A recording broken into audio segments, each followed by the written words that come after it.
Well, taking a live look over the Pocono Mountains, you can see the leaves changing color. A beautiful fall Isn't sight. that a pretty scene there? And the leaves are changing here in the Susquehanna Valley as well. You may have noticed a lot of leaves on the ground. That's going to get cold tonight too. Is that going to impact all the colors we see, Ryan? Certainly as we get into the next few days, we are expecting actually a frost advisory and a freeze warning for a few of our communities. Actually, speaking of the fall foliage report and looking at the Pocono Mountains, you can see the majority of the Susquehanna Valley has now reached peak color for the season. Other areas, especially towards northern Pennsylvania, towards State College even, now the color is beginning to decline. Other communities towards northeastern Pennsylvania, towards Scranton, and also towards Monroe County, the season unfortunately is already over. So that's also due in part of the fact that it's been very dry across the majority of the Commonwealth. But in terms of those temperatures, though, we're going down into the 30s as we get into the overnight period. Frost advisory and freeze warnings will be going into effect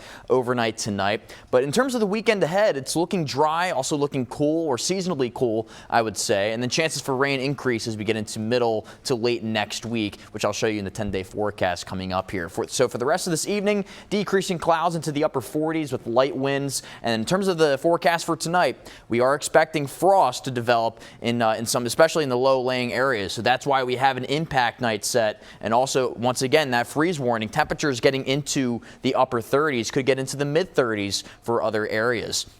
And then for tomorrow afternoon, we are looking at some morning sunshine to start. Then we look at some afternoon, evening clouds beginning to build in, but still remaining crisp, having some light winds, 58 degrees for our highs. Now let's talk about some of these temperatures for overnight tonight. It'll be mostly clear, bit chilly. As you can see, we're into the 30s, mid-30s for Lancaster, 34 forecasted lows for York, right around 38 degrees for Carlisle. But you can see, especially for the lower areas, we could be seeing some of that frost or potential freeze develop as we get into the overnight period. That's why we have a freeze warning in effect for Franklin, Cumberland, Adams, and York counties from 2 a.m. to 9 a.m. Saturday. Now, areas east of the river, especially for Dauphin, Lebanon, and Lancaster counties, a frost advisory will be going into effect with the same timing, 2 a.m. to 9 a.m. So the actions that you're going to want to take are going to be protecting any sensitive plants that you may have, or especially the plants that are sensitive to the cold, I should say. You're going to want to either cover them or bring them indoors because we're expecting some of that widespread frost. So for tomorrow afternoon, though,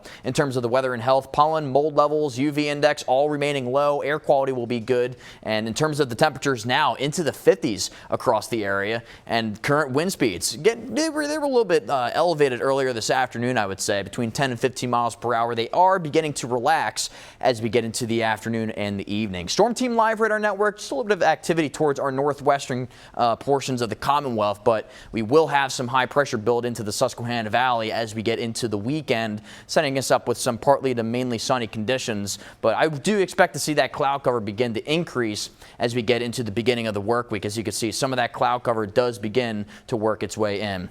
Still tracking Tropical Storm Melissa at this time in the Caribbean Sea. It is anticipated to intensify to a major hurricane. Let me show you the track right now. This is the latest track from the National Hurricane Center, a Category 4 hurricane by the time we make it to Monday morning at 7 a.m. and still sustaining its strength by the time we get to Tuesday, and a Category 3 hurricane by the time we make it to Tuesday of next week. So we'll be tracking that as we get into the rest of the work week, I should say. The weekend is looking bright, crisp, and pleasant into the upper 50s, low 60s. Increasing clouds for Monday and Tuesday, and a chance of showers Wednesday, Thursday, and Friday of next week, guys.